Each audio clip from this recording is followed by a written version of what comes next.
Hello welcome back to our Venuvanam YouTube channel. இன்றைக்கி நம்ம Venuvanam YouTube சேனலில் என்ன வீடியோ பார்க்க போகிறோம்னா, கலைஞர் மகளிர் உரிமை தொகை பற்றி ஒரு முக்கியமான அப்டேட் கொடுத்துருக்காங்க. அதை பற்றி தான் பார்க்க போகிறோம். வாங்க வீடியோக்குள்ளே போகலாம்.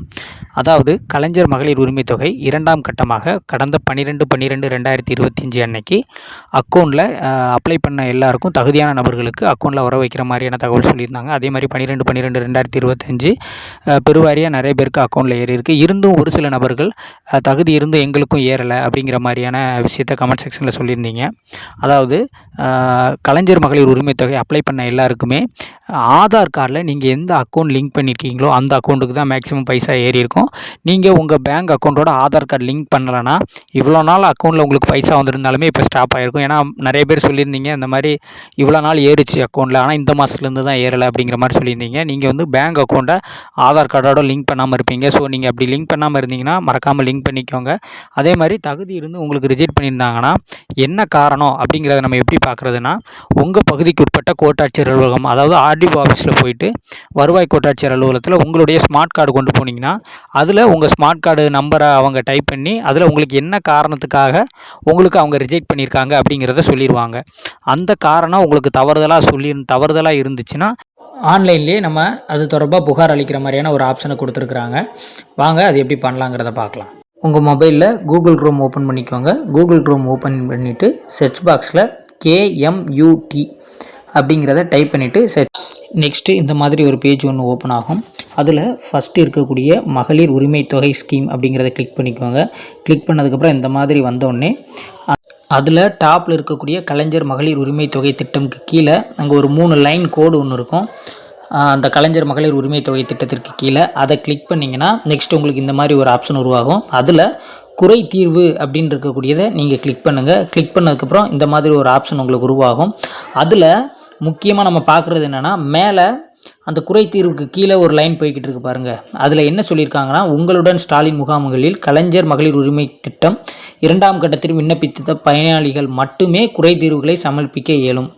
ஏற்கனவே குறைதீர்வு சமர்ப்பிக்கப்பட்ட குடும்ப அட்டை எண் மற்றும் கைபேசி எண்ணை பயன்படுத்தி மீண்டும் குறைதீர்வை சமர்ப்பிக்க இயலாது அப்படிங்கிறத சொல்லியிருக்காங்க. அதாவது அவங்க அதில் என்ன சொல்லியிருக்காங்கன்னா, ஆல்ரெடி ஃபஸ்ட்டு பேஜ்லேயே பாதி பேர் வாங்கிட்டு இருந்திருப்பாங்க. இப்போ ரீசெண்டாக உங்களுடன் ஸ்கீமில் தான் 2ஆம் கட்டமாக எல்லாருமே அப்ளை பண்ணியிருப்பாங்க.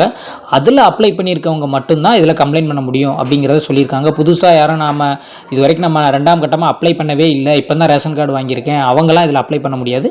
நான் அப்ளை பண்ணியிருக்கிறேன் ஆனால் எனக்கு வரலை அப்படிங்கிறவங்க மட்டும்தான் பண்ண முடியும். அதுவும் ஆல்ரெடி நீங்கள் புகார் பண்ணியிருந்தீங்கன்னா மறுபடியும் அதே நம்பரில் மறுபுகார் பண்ண முடியாது. சரி வாங்க, ஃபஸ்ட்டு அதில் இருக்கக்கூடிய விண்ணப்பதாரர் பெயர் நம்ம அப்ளை பண்ணியிருப்போம்ல, நம்ம அந்த குடும்ப உறுப்பினர்கள் நம்ம யார் பேரில் அந்த KMUT ஸ்கீமுக்கு அப்ளை பண்ணியிருக்கோமோ அந்த நேமை மேலே டாப்பில் போட்டுக்கிறோம். ரெண்டாவது குடும்ப தலைவரின் பேர் இருக்குது, அது கம்பல்சரி இல்லை, அது போடணும்னு அவசியம் இல்லை. நெக்ஸ்ட்டு கைபேசி எண், அதாவது உங்கள் ரேஷன் கார்டில் நீங்கள் என்ன நம்பர் கொடுத்துருக்கீங்களோ உங்கள் ஸ்மார்ட் கார்டில் நீங்கள் கொடுத்துருக்கிற நம்பரை தான் அதில் டைப் பண்ணணும். ஏன்னா அந்த நம்பருக்கு OTP வரும், அதனால் அந்த நம்பரை தான் நீங்கள் டைப் பண்ணணும். அடுத்து குடும்ப அட்டை எண், உங்களுடைய ரேஷன் கார்டில் உள்ள அந்த குடும்ப அட்டை எண்ணை அதில் கொடுக்குறீங்க. கொடுத்துட்டு கெட் OTPன்னு கொடுத்தீங்கன்னா இந்த மாதிரி உங்களுக்கு வந்துச்சுன்னா, அதாவது நீங்கள் என்னென்னா இப்போ ரீசெண்டாக நடந்த உங்களுடன் ஸ்டாலின் முகாமில் இந்த கலைஞர் மகளிர் உரிமை தொகை திட்டத்துக்கு நீங்கள் அப்ளை பண்ணலன்னு அர்த்தம். அப்படி இல்லைனா உங்களுடைய குடும்ப அட்டையை தவறாக கொடுத்துருந்தாலும் இந்த மாதிரி தான் ஆப்ஷன் வரும். ஸோ உங்கள் மனுவை அவங்க ரெஜிஸ்டர் பண்ணாமல் இருந்திருந்தாலும் கூட உங்களுக்கு இதில் நீங்கள் விண்ணப்பிக்க முடியாது. நான் கரெக்டாக தான் அப்ளை பண்ணியிருந்தோம் அப்படின்னு இருந்தால் உங்களுக்கு கரெக்டாக OTP வந்துடும். இப்போ நான் 2ஆம் கட்டமாக அப்ளை பண்ணிவிட்டு சரியாக அப்ளை பண்ணியிருக்காங்க, ஆனால் அவங்களுக்கு வந்து உதவித்தொகை வரல அப்படிங்கிறவங்களுக்கு அவங்களுடைய டீட்டெயில்ஸ் எல்லாமே நான் டைப் பண்ணிவிட்டு கெட் OTP கொடுக்குறேன். இப்போ அவங்களுடைய OTP வந்துடும். இப்போது நான் கரெக்டான டீட்டெயில்ஸ் எல்லாமே டைப் பண்ணிவிட்டு கெட் OTP கொடுக்குறேன். கெட் OTP கொடுத்ததுக்கப்புறம் உங்களுக்கு ஒரு 4 டிஜிட்டில் ஒரு OTP வரும். அதுக்கப்புறம் அந்த 4 டிஜிட் OTP அதில் டைப் பண்ணிவிட்டு வெரிஃபை OTP அப்படிங்கிறத கிளிக் பண்ணோம்னா நம்மளுடைய OTP வந்து வெரிஃபை ஆயிரும். வெரிஃபை ஆனதுக்கப்புறம் அதுக்கு கீழவே ஒரு ஆப்ஷன் இருக்கும், குறை தீர்வு வகை அப்படின்னு சொல்லிட்டு ஒரு ஆப்ஷன் இருக்கும். அதை கிளிக் அதை செலக்ட்னு ஒரு ஆப்ஷன் இருக்கும். அதை கிளிக் பண்ணிங்கன்னா ஃபஸ்ட்டு உங்களுக்கு உரிமை தொகை பெற விண்ணப்பித்தேன், ஆனால் உரிமை தொகை வரப்பெறவில்லை. அதாவது நம்ம அப்ளை பண்ணியிருப்போம், ஆனால் நமக்கு அமௌண்ட் வந்திருக்காது. 2வது குறுஞ்செய்தி வரப்பெற்றது, ஆனால் உரிமை தொகை வரப்பெறவில்லை. அதாவது மெசேஜ்லாம் வந்திருக்கும், நமக்கு எல்லாமே அப்ளை பண்ண மாதிரி மெசேஜ் வந்திருக்கும், ஆனால் நமக்கு அமௌண்ட் மட்டும் வந்திருக்காது. இந்த மாதிரி இல்லை சிலது அடுத்து கடைசியாக பிற காரணங்கள் வேறு உங்களுக்கு என்னென்ன காரணம் சொல்லி நமக்கு ரிஜெக்ட் ஆகிருக்கோ அப்படிங்கிறதுக்காக இந்த 2 ஆப்ஷன் இல்லைன்னா நமக்கு பிற காரணங்கள் அப்படிங்கிற ஆப்ஷனை கிளிக் பண்ணிக்கிறோம். இதில் வந்து நமக்கு மற்ற ரீசன் சொல்லி ரிஜெக்ட் பண்ணியிருந்தாலுமே நம்ம இதை வந்து கிளிக் பண்ணிக்கலாம். சரிங்களா? மேக்ஸிமம் நம்ம எல்லாருமே உரிமை தொகை பெற விண்ணப்பித்தேன், ஆனால் உரிமை தொகை வரப்பெறவில்லை, அது அந்த ஆப்ஷன் தான். ஏன்னா நம்ம 2ஆம் கட்டத்தில் அப்ளை பண்ணால் மட்டும்தான் நமக்கு இந்த மாதிரியான ஆப்ஷனே ஓப்பன் ஆகும், இல்லைன்னா நமக்கு ஓடிபியே வந்திருக்காது. ஸோ மேக்ஸிமம் எல்லாருமே உரிமை தொகை பெற விண்ணப்பித்தேன், ஆனால் உரிமை தொகை வரப்பெறவில்லை அப்படிங்கிறத கிளிக் பண்ணிக்கோங்க.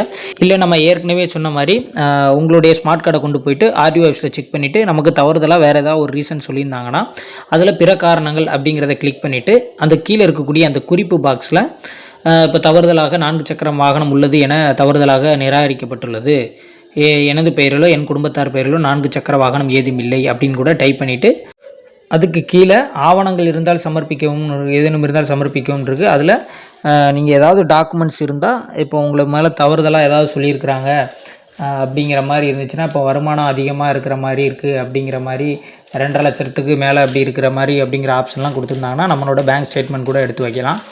அது கம்பல்சரி இல்லை, ஏதாவது ஒரு டாக்குமெண்ட் வைக்கனாலும் வச்சுக்கலாம். வச்சுட்டு நீங்கள் சப்மிட் கொடுத்தீங்கன்னா உங்கள் கம்ப்ளைண்ட் ரெஜிஸ்டர் ஆயிரும். அதுக்கப்புறம் ஃபர்தராக உங்களை மறு விசாரணை பண்ணுவாங்க. ஸோ அதில் நீங்கள் எலிஜிபிளாக இருந்தீங்கன்னா கண்டிப்பாக உங்களுக்கு அந்த கலைஞர் மகளிர் உரிமை தொகை கண்டிப்பாக வந்துடும். ஸோ இந்த வீடியோவை யூஸ்ஃபுல்லாக இருந்துச்சுன்னா கண்டிப்பாக உங்களுக்கு தெரிஞ்ச எல்லாருக்குமே ஷேர் பண்ணுங்கள். மறக்காமல் நம்ம சேனலை சப்ஸ்கிரைப் பண்ணுங்கள். நன்றி.